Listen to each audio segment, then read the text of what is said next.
What's up, everybody? Thanks again for stopping by for another edition of March 4th with Mike Bauman. I, of course, am your host, Mike Bauman.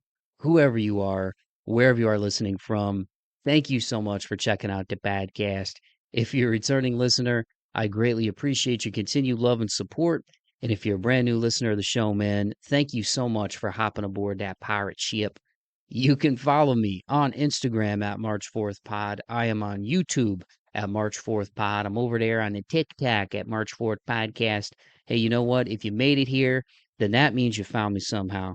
And I truly appreciate each and every one of you taking the time to check out another edition of the March 4th with Mike Bauman Podcast. I hope that everybody out there is doing well.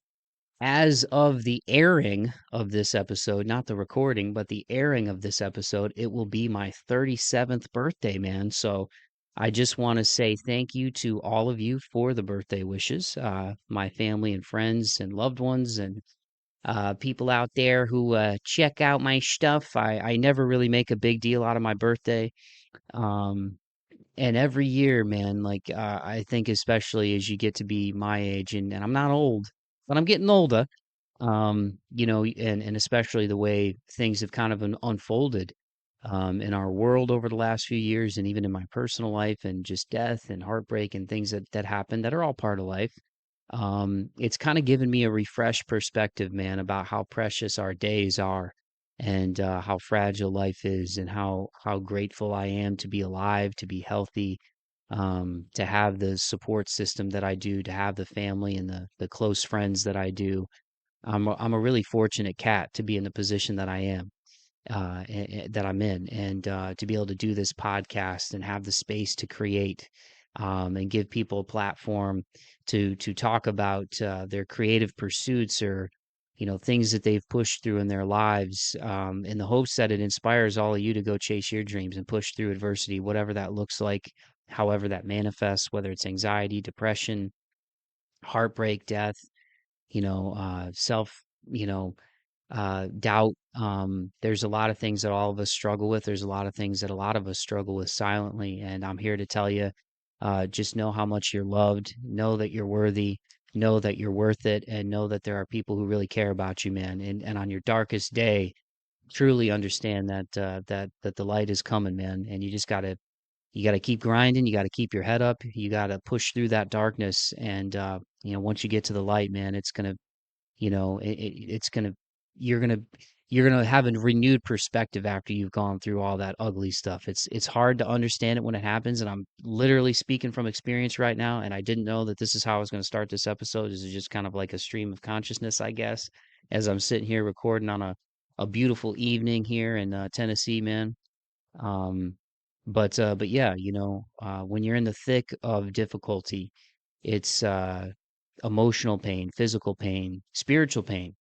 It's really hard to understand. It's really hard. Why is this happening? Why did this happen? How did I get here? How did we get here? What the heck, Um, but with time comes grace. Shout out nothing more. And that's kind of what I've learned over these last few years, man. And I'm really grateful, like I said, for the support system and the loved ones that I have. I'm grateful that I have a platform that is growing, and that I give creators and people out there and colleagues and friends of mine a space to share, um, their journeys with all of you. And I really hope that it inspires you. And I'm excited for the future of the show, and I'm excited for my future, and I'm excited for today. Make the most of today, man. Life is really beautiful, and it can get complicated at times. It can get messy at times. Um, but there's always going to be a balance of light and dark. And you know, so don't quit. Don't give up on yourself. Don't give up on your dreams, because that breakthrough is coming, and it'll all make sense once you get on the other side of that stuff. And it's just really truly learning how to ride the waves, man. And so yeah, I'm really grateful. I'm really excited for 2025. The year's off to a great start. And so I just want to say thank you to everybody out there. I love you all. I appreciate you all. Thank you for the birthday wishes, those of you who knew it was my birthday, because like I said, I really don't make a big deal out of it. But your boy's reflective. I think this actually might be the first time since I've brought the show back. I think it is that I have a show dropping on my birthday, man. So yeah, it's kind of a unique thing, and I'm really grateful, and I'm just really humbled by the show kind of picking up some steam over the last couple of years, and yeah, I'm a happy cat right now, dude. I really am, and I'm just excited for 2025 and chapter 37. And speaking of excitement, new things developing, new artists, new conversations. That's why I love doing this show. These guys were actually brought to me by Robbie Litchfield from Hell Here Studios and Saving Vice. Shout out Robbie, great guy. And they're a new band. They got a lot of talent. They are just at the beginning of their journey with this band. And I'm really excited and grateful for people like Robbie who and it makes me feel good to know that I have a positive impact, that people want to reference other artists to me.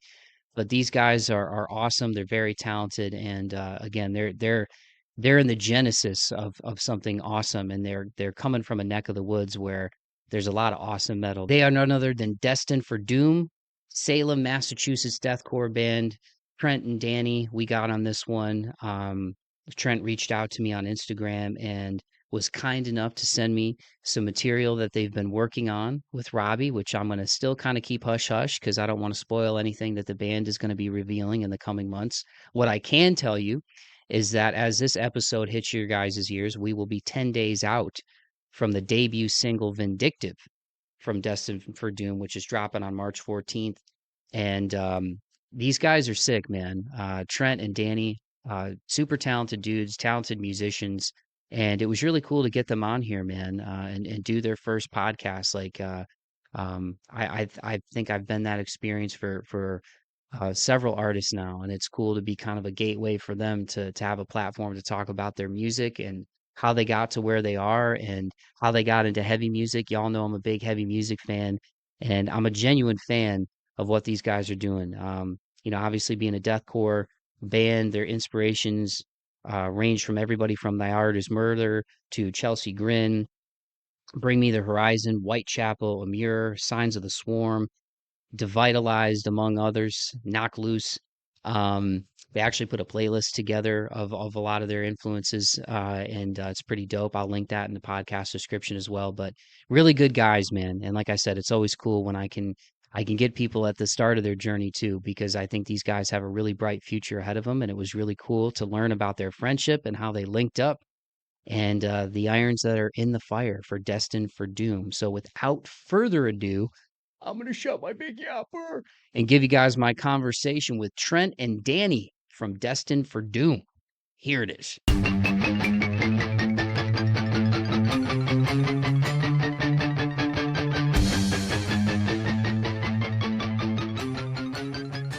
All righty. Well, Trent, Danny, thank you so much for taking some time with me, y'all. As we are recording this, it's officially a month before your single Vindictive is coming out, the first one for Destined for Doom. So thanks for joining me, fellas.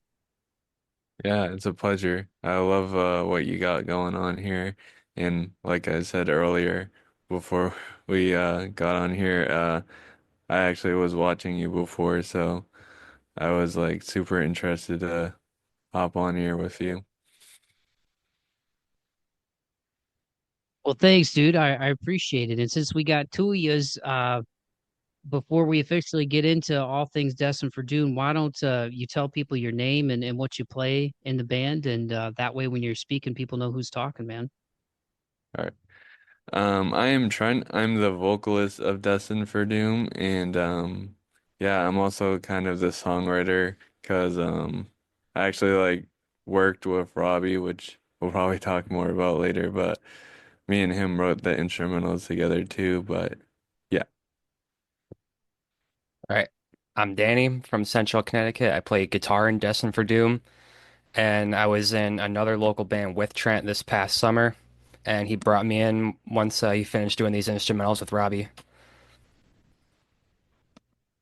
Right on. Well, just as a place to start with you guys, man, I'm a big fan of heavy music as well. The listeners won't be able to see this, but as we're talking right now, Danny's got a sick Currents flag behind him.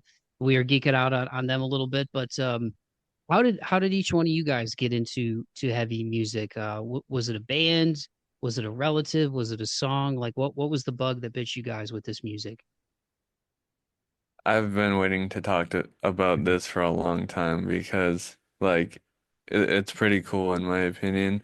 Um, like hearing other people talk about how they got into it, and I've always wanted to talk about how I got into it. So for me, I started like when I was really young with like punk rock music or like stuff like Green Day. I think that was like the first music I ever heard, and it was American Idiot on the radio. And then like my mom was like, your face lit up the first time you heard that song.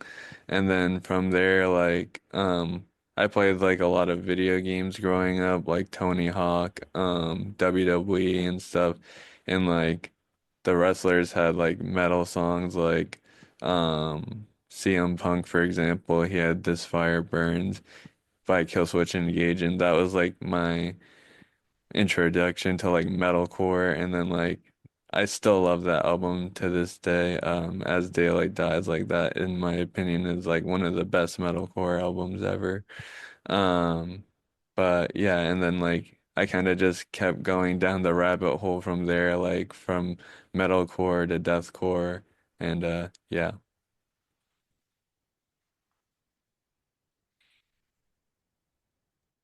Hell yeah, man. Danny, what about you, dude? All right, so I grew up with a mix of like that 80s thrash hair metal and then also like all those 2000s bands like Linkin Park, Green Day. I played a lot of Guitar Hero, so there was just a mix of everything there. And then just like out of nowhere in like high school, I saw this meme of Chelsea Grin doing Recreant. Then from there, I just kind of like checked out to see what that song sounded like, and I was just hooked instantly, went straight down the deathcore rabbit hole from a couple of my friends in high school. And then I discovered Ice Nine Kills, Motionless in White that summer at Warped Tour. And I've just been going down the rabbit hole. Yeah, it's cool. There's always those gateway bands, and sometimes it's like you were saying, Trent, it's sometimes it's not even metal, it's just like a song or like a band. And yeah, like I think for me, the way I've always described it to people is heavy music, at least for me, is like a positive release of negative emotion. Like, when my parents got divorced when I was younger, and bands like Korn and Seven Dust, like and at the time, when new metal was and pop punk were really kind of ascending at the same time in like 99, 2000, like Blink had Enema, The State. um Korn had Follow the Leader, and then Issues came out right after that. So it was always cool to see them knock off the boy bands on TRL, and like um then Limp Bizkit, Linkin Park, like all those bands. And then over the years, yeah, I started to get into heavier music. Shout out Killswitch, Trent. That was actually the first record that I started with as well, was As Daylight Dies with them, and I went back. Alive or Just Breathing is my favorite from them. I love that album. That's probably like a top 10 album all time for me. But like Reject Yourself, Desperate Times, My Curse, and then yeah, I think also on the As Daylight Dies cycle they had the Holy Diver cover. I think when they did like this special edition, that was like another track. But and yeah, and I remember CM Punk is like one of my buddy Dave's favorite wrestlers. So yeah, I remember that. But and yeah, Danny, as we're talking to for the listeners, he's rocking the motionless and white hat. And Oh yeah.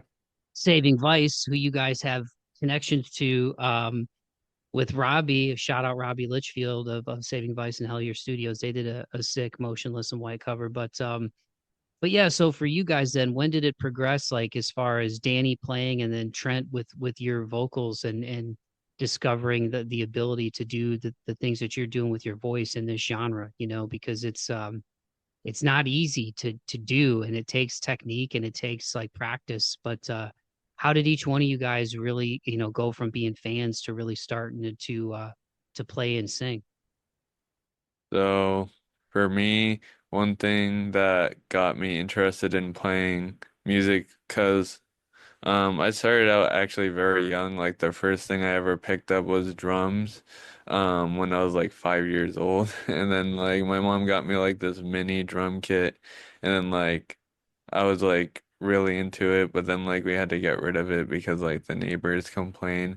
So like from there until like I was like I would say like 14, 15, like I didn't like touch music at all until like I discovered like YouTubers doing guitar covers like Nick Nocturnal, and like that's what got me into playing guitar.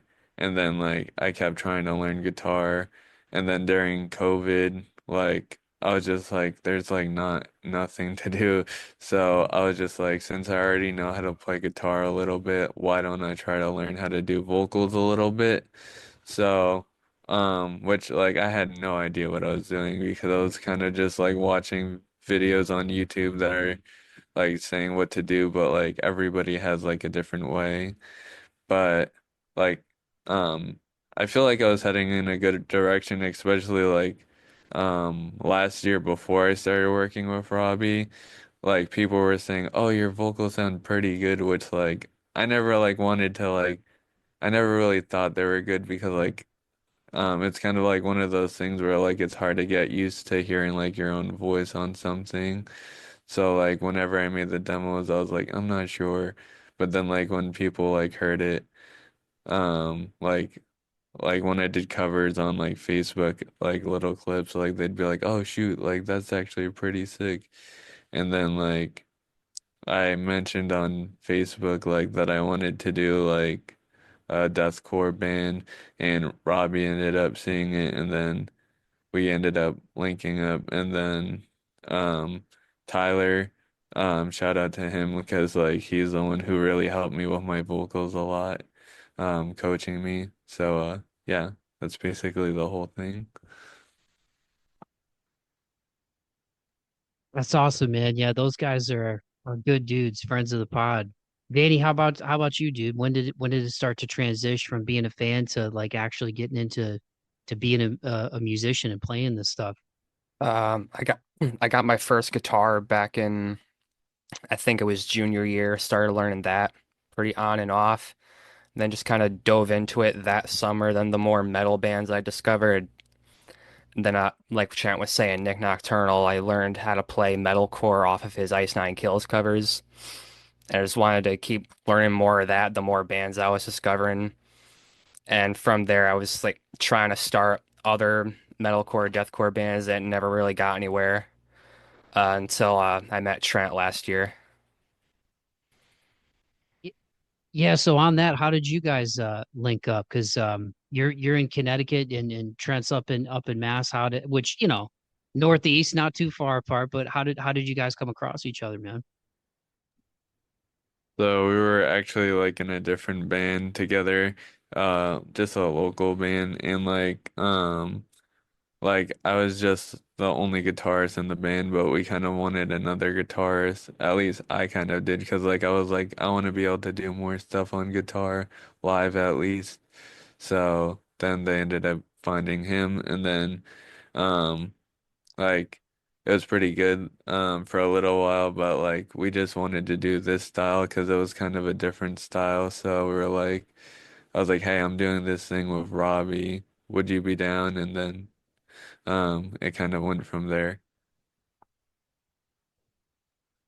Yeah, and we were talking before we officially hit record, but tell people the story about how you linked up with Robbie, because I know it kind of involves other friends of the show. Shout out, I know we're like dropping names all over this podcast, but shout out to the dudes in Devitalized, man. Yeah, so actually my other band played a show of Tommy's other band, May We Meet Again at the time, and like he's kind of the one I feel like who, I don't know, like he never told me, I don't think, but I think he kind of like hinted that he was the one who told Robbie because like he was like I showed him a demo, and then like literally a week later, I heard from Robbie, and then like he was like the first person to like be like, "Oh my God, like that's awesome." And then but yeah, I'm glad I was able to meet him. And it was like it was crazy because like a week before, like I said earlier before we started, like I was saying like I wish I could work with the producer for Devitalized new record, and then like a week later I heard from him. So it was like it was kind of meant to happen. That's sick, man. Yeah, Robbie is him and Tyler, all the dudes in Saving Vice are good people. It was so cool to finally see them in person when they played in Nashville. It was a good show. And yeah, I think the first time I think Tyler was on the show back like at the height of COVID in 2021, and then Robbie was on. I think he's been on the show three times now. So he's good people, man. He's sending good people like you guys my way. But I know in the studio he's a wizard, man. Like he's an incredible guitar player. Um, he's got a great voice too. But what was it like working with him at Hell Here Studios? Because he's somebody that I know really, even from talking like to the dudes in Devitalized and even just talking to Robbie about music and how he records, like he's a pro. In addition to being somebody who's really talented himself and loves this music, like what was it like as you guys were working on Destined for Doom material with him? It was kind of like hard to wrap my head around it, especially compared to doing it by myself, like in my bedroom. I was just like, wow, this is like kind of real now. Like, it's like, this is actually going to be a thing. And like, when I was working with him, like, he was honestly like a lot more like helpful than I like thought. Cause like, I worked with some producers in the past and like they'd be like kind of like figure it out yourself, but like especially because like I was a solo guy, he was kind of like able to help me out and figure out like if like for example like if I was stuck trying to come up with a part that like made sense, like he'd help me out there.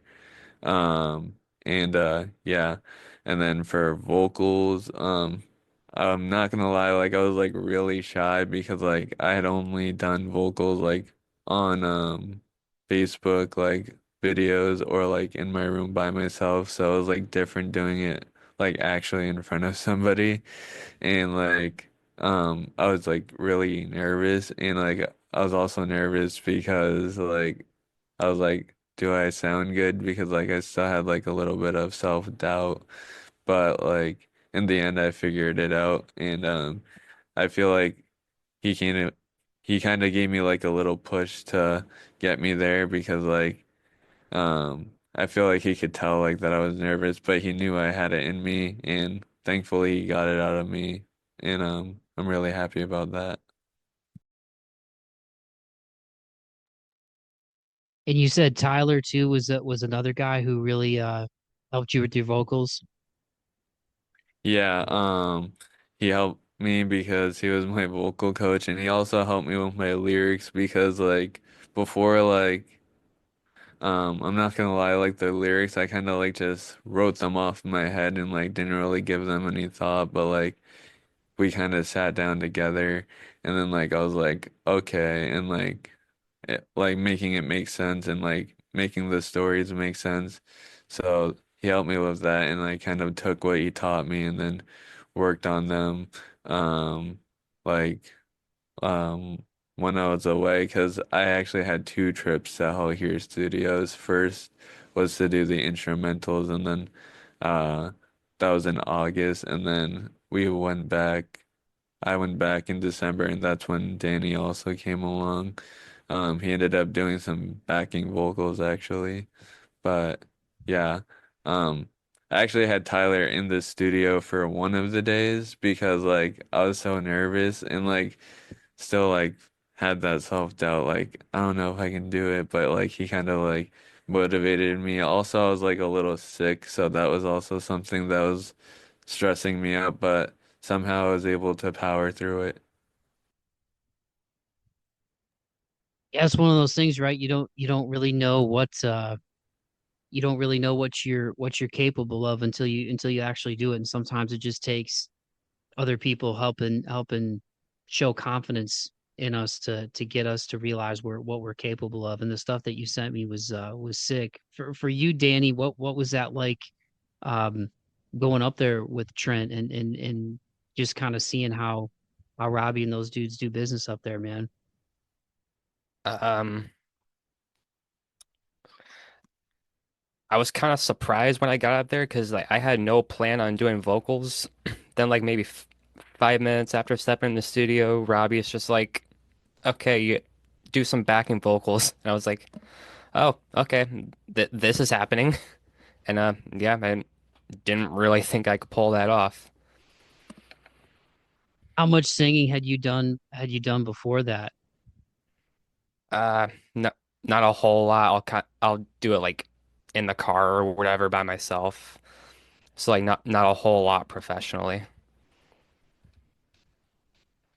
And for you guys, man, like what were some of the songs like, and I know I'm kind of putting you on the spot. And we we mentioned, and talked about how you guys got into like heavy music and starting to like play it and perform it, how you guys linked up. But are there any since we're talking about vocals, are there any vocalists or specific songs from some of the artists that you guys look up to that like you would try to practice on your own, whether it was in the guitar or in the bedroom? Like, are there any that to this day you're like, okay, if I put heavy music in a time capsule for like people 3,000 years from now, what would some of those songs be for you guys that you really like, or that you tried to sing? Uh, so for me, like one of my favorite albums of all time, which it's like a controversial band, but I feel like they deserve a lot more respect. It's Bring Me the Horizon, Suicide Season. Um, that album like was very inspirational for me, especially like on the material we worked on with Robbie. Like I feel like it came out a lot and mainly instrumentally and then like vocally, I feel like mostly I kind of got inspired by Tom Barber, Phil Bozeman, um Will Ramos a little bit. Um but yeah.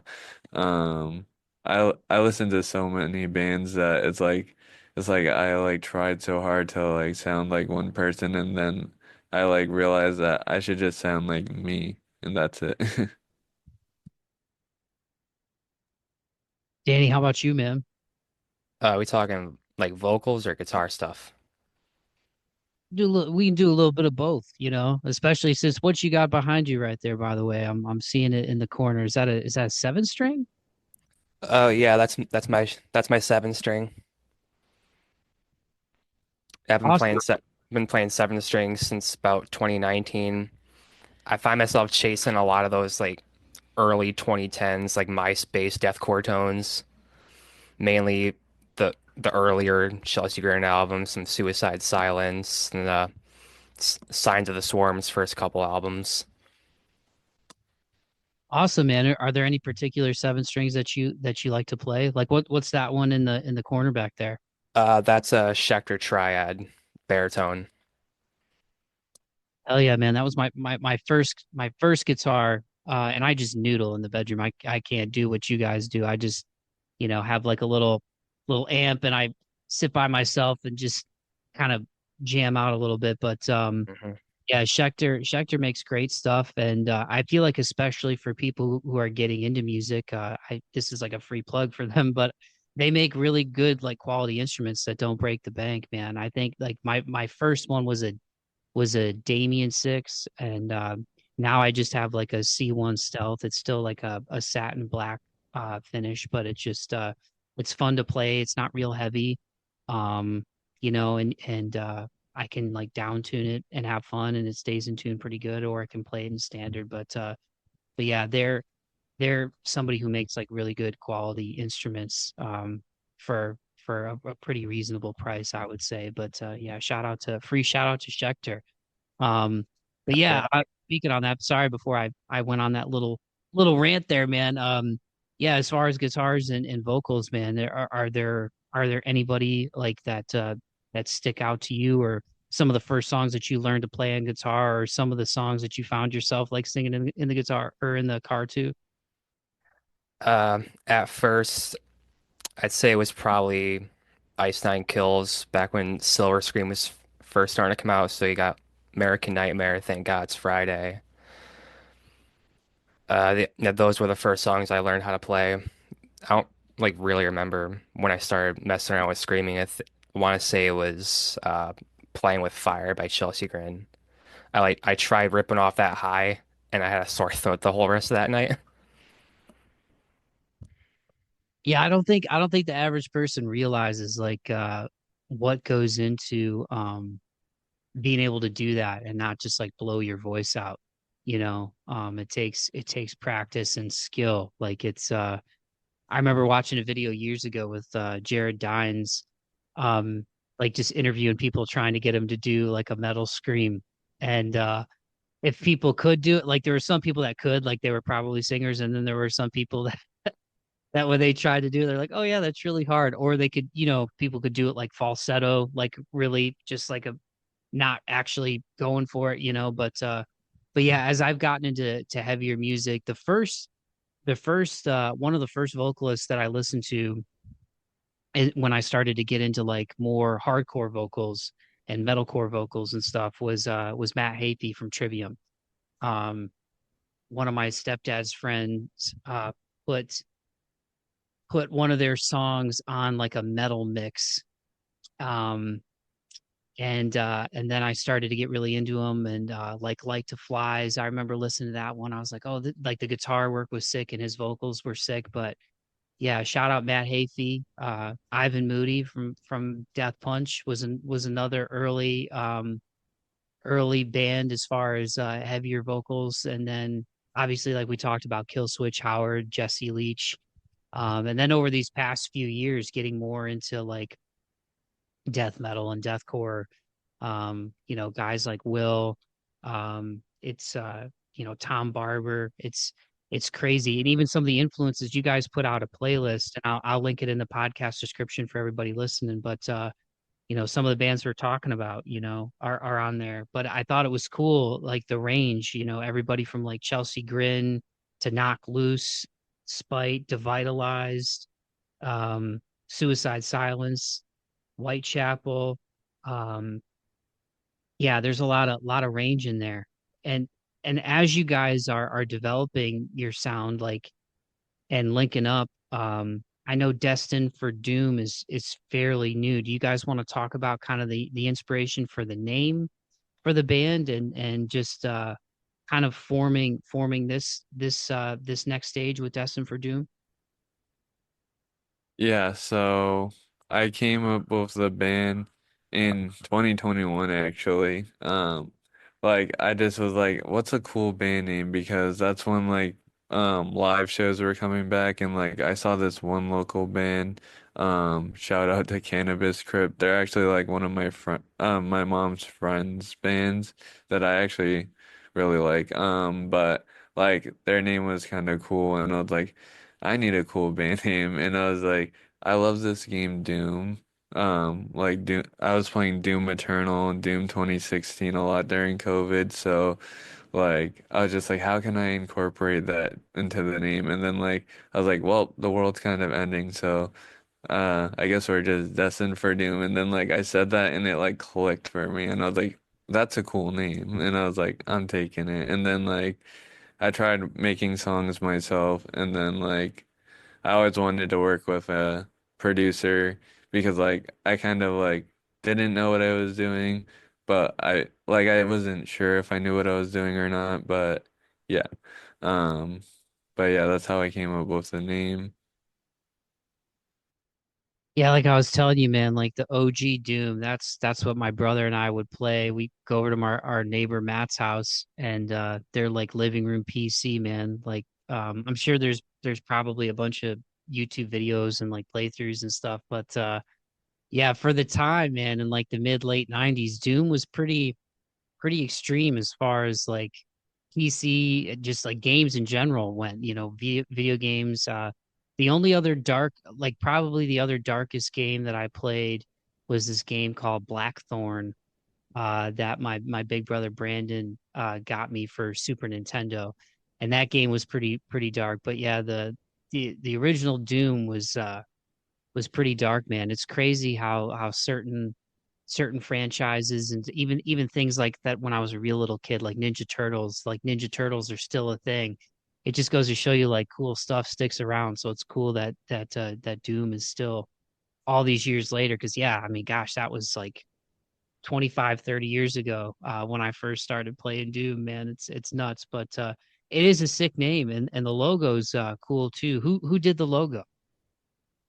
That was Jake Clark from Inner Looper Designs. He actually did a few other bands like Devitalized and The Scene, and I was like, he seems like a cool dude to get a logo from, and like the logo, I kind of got inspired. The like bigger one that says Destined for Doom, I kind of got inspired by Brand of Sacrifice's logo, which a lot of people have told me like it kind of looks like that, and that was kind of the point. I was like, I want to make it look like that, but Destined for Doom instead. And then the other logo, I was kind of like just I wanted something so like one day when we have shirts, if we have shirts, I'm sure we will, but like it could like go anywhere or like dad hats, it would look sick on a dad hat. But yeah, I feel like the logos are really sick. And like I always like look out for like other stuff in the scene, like other bands in the local area because like they do stuff cool that I feel like some people wouldn't like notice because they're like, oh, they're just like local bands. But I'm just like always looking out because you never know. They might do something cool and then you might come up with a similar idea and then get inspired and then it can work out in your favor. Like for example, Devitalize. Like I've been actually like looking out for them for like years, even before Devitalize started. So, and like they were like the first band I ever like found in the local scene. Yeah, for you guys, and thanks again so much for taking the time, Danny and Trent. This has been awesome talking with you. But yeah, I don't know what's in the water up there in the Northeast, man. There's a lot of like history in terms of heavy music and metalcore and all the different subgenres. But as guys who have like grown up in it, like, and you even mentioned Trent, just like the local scene and what's happening now, with bands like the aforementioned Saving Vice, Devitalized, In Shallows is another one who's been on here. Those guys are sick as well. They're super nice guys and really talented. um what do you think it is up there, man? I feel like the Northeast, they just keep churning, and you guys are going to be the next ones, man. I'm manifesting it. What do you think it is that they're just churning out these bands up there in the Northeast? I don't know because like it's been going on for a while. For example, like Kill Switch Engages from Massachusetts and like Ice Nine Kills and like there's so many great bands. All That Remains. Like even like older bands like Aerosmith is from Massachusetts. Like there's a lot of bands from Massachusetts that are like huge and like even Poppy. I didn't know Poppy was from Massachusetts, but I just found that out recently and I was just like, dang, like we have like a lot of big bands over here, and a lot of big artists. So I don't know what it is. I know like it kind of like started, not like kind of started, in like this area because like bands like Converge and like Shadows Fall and stuff, like they kind of like pioneered metalcore a little bit. So I feel like it might be that, um, either that or the traffic just helps make angry music. The horrible traffic makes angry music. Danny, anything you want to add to that, man? No, that was funny trying to say about the traffic because what's supposed to take me about 2 hours to drive up there, it once I hit Boston, it'll make it almost 3 hours. Yeah, I know. Anytime I complain traffic in Nashville, I'm like, yeah, it's still not Boston or LA or Chicago, man. But at least Chi-Town has the L, you don't have to drive if you want to, hop on the train or whatever, man. Um, Yeah, there's so much rich music history up there too. Even bands too, like God Forbid, from Jersey, man. Like their stuff is sick, and Doc's been doing his thing for years now, and Bad Wolves and his other musical projects. Like it's just I was still only probably my first concert that I went to wasn't until I was 18, and it was my buddy Andy, another shout out, his band Inner Sanctum at the time, the metal band he was in. But when I was a real like teenager, when I was like 12, 13, that was kind of at the height of like Ozfest, in the early 2000s when all of that stuff was, I feel like, really starting to get to the masses. So yeah, it's cool to see like all those bands, man. Like God Forbid just did a reunion tour last year. Like it's cool to see like all those bands. I saw Shadows Fall and Killswitch together on the Or Live or Just Breathing 10-year anniversary tour back in 20 that would have been 2012, which is crazy. That was like 13 years ago now. Um but yeah, I remember when Jesse came back in the band, I saw that show. There was also a sick band, Acaro, that opened for them. They I think Mike from Killswitch did their artwork, but anyway, I'm going down a little bit of a rabbit hole here, but yeah, there's a lot of really awesome when you think about like the impact that the Northeast has had on like music and in general, but especially like heavy music and metalcore and everything. Like there's a lot of bands from y'all's neck of the woods that are have a really big impact, and bands that are continuing to make an impact. So before we wrap it up, fellas, and thanks again so much for taking the time to do this. Um, as this is hitting people's ears, is actually going to be my birthday. We're talking on Valentine's Day, or as I used to say as a kid, Valentine's Day, and this is like a month to the day ahead of when you guys are going to release your debut single for Destined for Doom, Vindictive.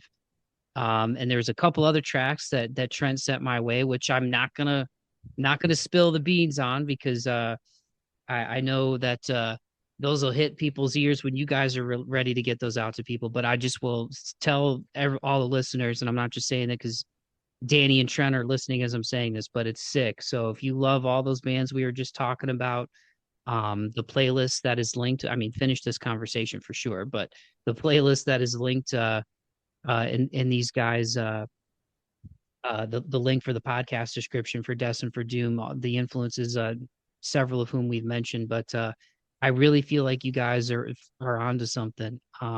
So with this first one, how did you guys decide that Vindictive was going to be the first one out the gate? And then to build on that, um, I know it is a personal song, and we can kind of get into as much or as little Trent and Danny as you guys want to. But how did you guys decide to make this one the first one out the gate? Well, for me, it was just like instrumentally my favorite song because it has like zero repeating parts, and I really like that. 'Cause like repeating songs are cool, but like it's super interesting when a song has no repeating parts to me because like a lot of bands try to have like catchy choruses and stuff, and but yeah, that was one of the things, and it's just like one of the heaviest songs on that we've like recorded. So I was just like, this makes sense to have as a single. Like this is the one that's gonna smack people in the face. Um, but yeah, it's a personal song. It's kind of hard to like get those feelings out. Even like writing the song, like I kind of like was like how like I was trying to channel that anger and like hurt and like everything, and I was like, how do I put that in a song? Which again, Tyler kind of helped me because he was like don't like sugarcoat it, like actually like tell people exactly how you feel. And I was like, that's exactly what I want to do. So like I really had to like sit down with everything and like just like really think about like how it really made me felt. Because lyrically, what you had posted on Instagram, it was about like a painful and an emotionally manipulative relationship. And again, I don't want to like dig deeper than you want to go, Trent, but you mentioned Tyler helping you lyrically for that process. Like as a songwriter and a musician, like um going into this point, had you journaled or anything in the past, just when it comes to sort of these difficult things, like apart from songwriting, or does the journaling kind of become songwriting? Like for you, how do you kind of, is this the first time you've really sort of channeled all of this, this kind of stuff in terms of like the negative emotions? Kind of, because I had tried writing lyrics before, like even before I started working with Robbie, because I was just like, I wanted to try it because like before I had only done it like freestyling, so I was just um, like okay, I want to actually write songs and so they make sense, and then um. But yeah, it was just like not how I wanted it to be. Like it was like either because like I kind of took inspirations before that from bands like Chelsea Grin and like early Whitechapel. They had like similar songs, and like I felt like it was too over the top, like how those songs were, and it wasn't like hitting how I wanted it to. But like yeah, before that though, I hadn't really done any writing. Like the only thing I ever did before that was like therapy. Um, but yeah, which I still do a lot. And um, my therapist is really proud of me actually, because I always tell her about the project, and she's like, I remember last year, like from here, like now, like is like it's amazing to see how much I've grown and like for somebody else to say that, it means a lot. So yeah. That's awesome, dude. And that's why I like doing this stuff because it's like we were talking before the jump, like I always say that to people. And I know you talking with you guys, you get it because you play this kind of music, but heavy music has always been like a positive outlet and a positive release of negative emotion for me and like the darker things that I've gone through and dealt with in my life. And so I feel really honored that you guys will, first thank you for sharing your time with me and Trent for opening up about that and also sharing the music with me before it's out because like I told you, I don't share anything. Like you could trust me, and I'm a fan of this stuff. That's why I do this. But listening to the songs that you sent me a few times, including that one, like it definitely struck a chord, man. How good did it feel for you guys, Trent and Danny, to hear the masters back from what you worked on for Destined for Doom? Because I'm sure that's probably like a cool moment, after you get all these ideas and these parts and record it. What was it like getting the masters back from Robbie? It was kind of like it was like hard to believe as well as like how it started. Like now it felt like I was like, wow, this is like my song. Like this is like something I did. Like it kind of like felt like yeah, it was just like hard to believe. And like I was literally obsessed with everything we did. Like I just kept listening to it like every day, and I was like, and I'm still super proud of it. I actually like listen to it in the gym when I work out. Earlier, I was working out, just like before the podcast actually, and like I was like, you know what? I hadn't listened to the music, that I made like in the gym in a few weeks, so I was like, I put it back on, and I was like, oh, like it just hits, like everything just hits for me, and that's one thing I think that'll help a lot of people. If you like to go to the gym, you will love this music. What about you, Danny? Even though like I didn't write a whole lot instrumentally for this, like it was cool listening every time, seeing like how every like mix master builds on top of each other. But getting the masters back, we got this one song that I heard the ending and I like could not stop laughing just about how it's so heavy. I can't wait for people to hear it. Oh yeah, and that's not even the song that I sent you because there was two more songs, but like those are surprises, and that yeah, they have some surprise guests on them just to like yeah, raise the excitement a little bit, but people are gonna people are gonna love them. And for this one, just the music nerd in me, what was the tuning that you guys were using guitar wise on these, and was it all seven strings? Yeah, I wrote this with Robbie in drop A, and it was on 7 strings, and the guitar I used was the Axion label, the RGD 7, I think that is what it's called. But like bands like Currents, like we talked about earlier, they actually used it, which I didn't know that because when I went to see them, I was like, hey, that's the same guitar I use. Like every time I see the same guitar, I seen it like with another band when I had 6 string guitar. I had another Ibanez and Vended had the same guitar, and I was like, oh wow, like it's cool that to see like somebody using the same guitar that I used.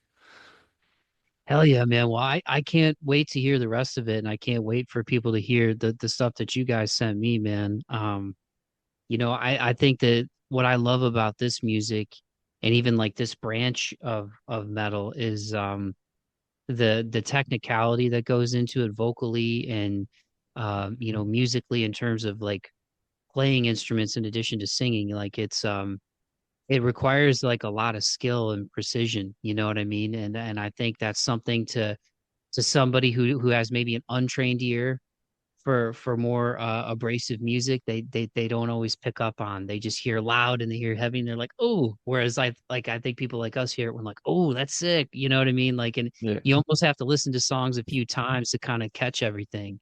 And even going a couple of rounds with the ones that you sent me, Trent, like there's a lot of sick stuff in there. So job well done to you guys. I mean, how excited are you, like Danny, even thinking about like playing these live?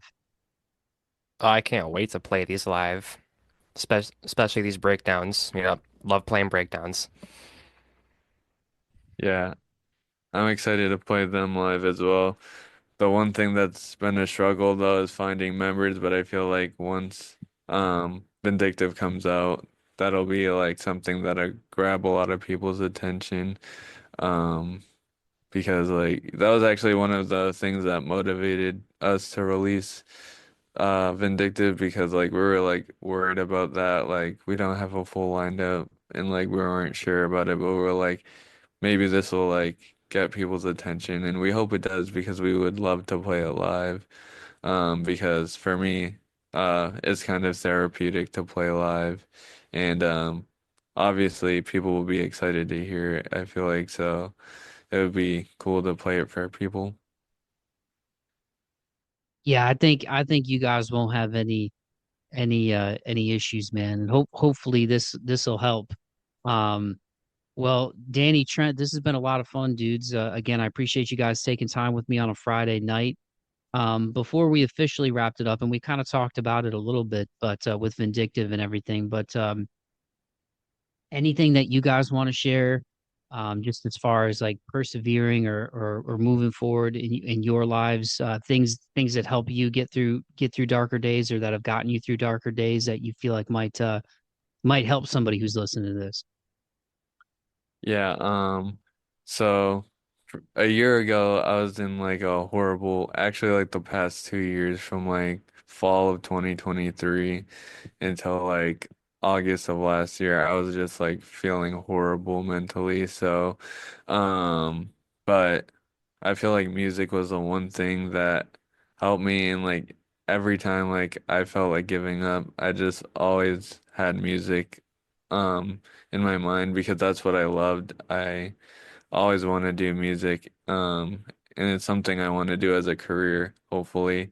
Um but yeah, just I think find something that you love and use that to like be your guide kind of because for me there was times I just wanted to give up and like for example like Knock Loose, their new album, sometimes it's like something you just need something to be your checkpoint to get through sometimes, and that was my thing.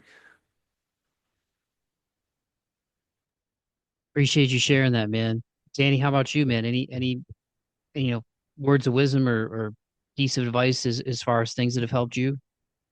I'll have to take my own advice on this one, but like don't let little things slow you down. Like no matter how much doubting, no matter how much self-doubt you have, like if you love it, keep going. Don't let nothing slow you down. And I really gotta try to listen to myself there because I doubt myself a little too much, honestly.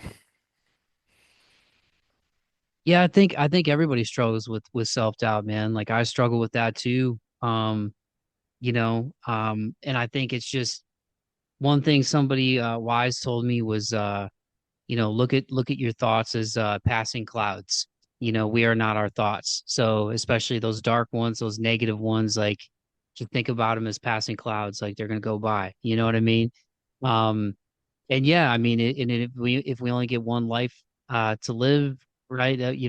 Why not spend the time to you know get the best out of yourself and also try to bring the best out of other people when you're around them. And yeah, man, from what it means coming from a dude you just met virtually, dude, keep doing your thing, man. Keep playing the music, keep doing what you love to do, keep working at your craft. Like you guys both mentioned Nick Nocturnal earlier, you know what I mean? Like, um, he's been somebody who's obviously been a huge voice in the heavy music community. Um, and if he would have quit making those YouTube videos early on when there weren't as many people watching like there are now, who knows what he'd be doing or how many people would know him, right? Including us. So everybody starts somewhere, and that's what I try to remind myself of, even doing this podcast. Sometimes you can get real focused on like numbers or followers or likes and all that kind of stuff. And really it's just like, hey, did I meet somebody new today who, had a positive experience with me? You know what I mean? Like we've mentioned Robbie and Tyler numerous times on this podcast. Like, got a chance to connect with those guys a few years ago. And then fast forward, you know, almost, 2, 3 years later, after the first time I had Tyler on the show, I got a chance to see those guys live in Nashville, and it was a good show. And getting a chance to meet Robbie in person, and that's how I met you guys, virtually. So, um, you know, uh, good begets good, if that makes sense. Like, when you put good out there, it'll boomerang back in due time. Life can be hard and throws you curveballs, but if you stick with the stuff that you love, you can't really the only failure is not trying. Not that you guys ask for my advice. Now I feel like I'm giving you guys advice, and what do I know? But I think the only real failure is not trying, fellas. And the fact that you guys Yeah. are already doing what you're doing with Destined for Doom, and I feel privileged to be at the beginning of this, in the genesis of it, after you guys have worked on music and are getting ready to put out your first single. So yeah, just don't quit, man. If I could leave you guys with anything, just don't quit. If you love to do it and it makes you feel better, that's what life's all about. Because when you do something that makes you happy, it spreads, man. It's like a positive kind of transfer of energy. So keep making that music and keep staying inspired. And one day there's going to be kids trying to figure out how to play your songs. Yeah, because I agree with that because there was points where I just wanted to give up in general and like for example like if I didn't keep going and like meet Tommy from Devitalized for example I may not have got this opportunity to work with Robbie and be here and like you just never know what's around the corner so always keep going because there was actually points where I wanted to stop, like, or didn't want to stop, but I felt like stopping, trying to do Destined for Doom because it was always something I did in my room. And, like, I didn't think I'd ever get it to this point, but here we are now. And, like, it's like everything I hoped it to be and more, actually. Like, I never thought I'd be working with somebody as cool as Robbie or be talking about it, like, on a podcast. So. Yeah, man, just keep going. Keep going. It's been awesome talking with you guys. I'm excited for everybody to hear what I got a chance to hear. So thanks again for sending me the music, and it's been a pleasure talking with you guys, man. Keep going, keep doing your thing. We're 10 days away, everybody listening to this, from the debut single for Destined for Doom, Vindictive, coming out. So stay tuned. And on that note, I'll put the links in the podcast description, fellas, but let people know where they can find you. You can find us at Destined for Doom MA on Instagram, TikTok, and Destined for Doom on Facebook. We have a beacon with all the links on it. Awesome. Well, Danny, Trent, thanks for your time, fellas. I really appreciate it, man. We appreciate it too. Thanks for having us on, especially I appreciate it a lot. This is something I always wanted to do, talk about this band and how it all came to be and where it's going.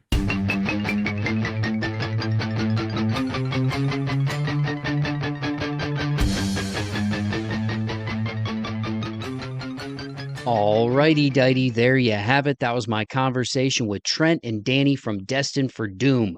Make sure you go follow these guys on Instagram at Destined for Doom MA.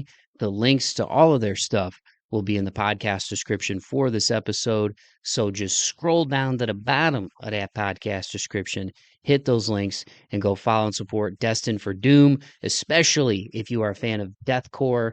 Once again, their debut single, Vindictive, is going to be hitting y'all's eardrums on March 14th. So make sure you go hit the pre-save link as well for Destined for Doom. That goes a long way in helping generate the interest in the algorithms. Again, I've got a link to their playlist that has a bunch of their inspirations for their music to give you guys kind of an idea of the wheelhouse that they're in. But I just want to say directly to Trent and to Danny, you guys, it was so awesome to get you on here, man, and be your first podcast interview. That's something that I really appreciate, and I want to give a shout out again to Robbie Litchfield for referencing you guys to me, and thank you guys for your time and coming on the show, man, and learning more about your journey as friends, as musicians, and the genesis of Destined for Doom, dude. It was really cool talking to you both, and just don't quit. Keep believing in yourself, keep challenging yourselves, keep playing the music that you love to make, keep recording the music that you love to make, man.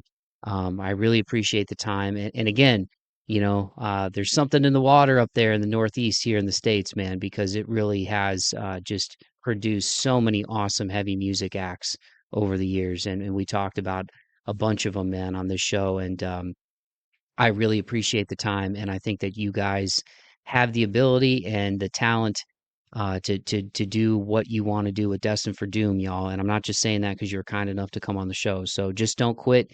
Keep doing what you love to do. Keep making the music that you love to make, and I promise you, it's going to reach people's ears, y'all. So happy to help with this show. So once again, everybody, make sure you go check out Trent and Danny at Destined for Doom MA on Instagram. Hit the pre-save links for Vindictive, which is dropping on March 14th. I think you guys are going to love it. In fact, I know you're going to love it, especially if you love heavy music like me, man. So thanks again to Trent and Danny, and thanks again to all of you, man. Again, the big 3-7. Um, I'm close to the 40, but honestly, man, I feel good. I'm taking care of myself. I've made it a real goal this year to do better on sleep, and the first 2 months I haven't been great. But I am taking care of myself, and another blessing that I'll share is the family got bigger. I have another nephew. Welcome to the world, Victor. I love you so much. I love you, Josh. I love you, Kay. Um, I love the whole Fisher family.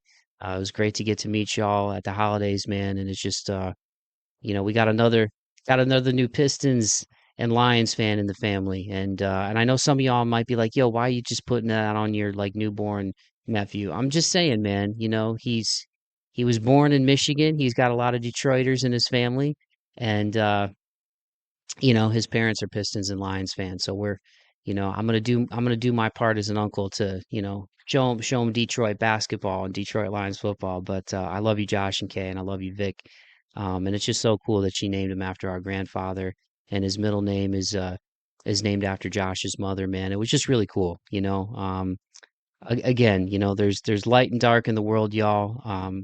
Death, heartbreak, all that stuff is part of life, and it's been part of my journey these last couple of years, man. That happens as you get older, happens to the best of us, but there's also beautiful things that happen like that too, man, where your family gets bigger, and those are truly cherished moments that I get. That's one of the hardest things about not living where a lot of my family lives, in the Midwest, is I don't get to see my family every weekend or every month. And so those moments that I have with my mom, those moments that I have with my siblings, those moments that I have with my dad, with my stepdad, with my stepmom, I really appreciate all those moments because and my buddies, because the older you get, man, the busier you get. And again, we're only promised to today. So if I can leave you with anything on this 37th birthday, this first page of this new chapter, for my 37th journey around the sun, man, it's just what I say at the end of every episode as a tribute to my grandfather: keep the faith and be kind to one another and be kind to yourselves. Like my grandma always said too, man, all you can do is the best that you can do. So be good to people, work hard, stay humble, and try to leave people with a laugh or a smile, man. It'll work miracles in your life. So thank you everybody for listening. I love you all, and I appreciate it. And I will see you on the next one. Peace.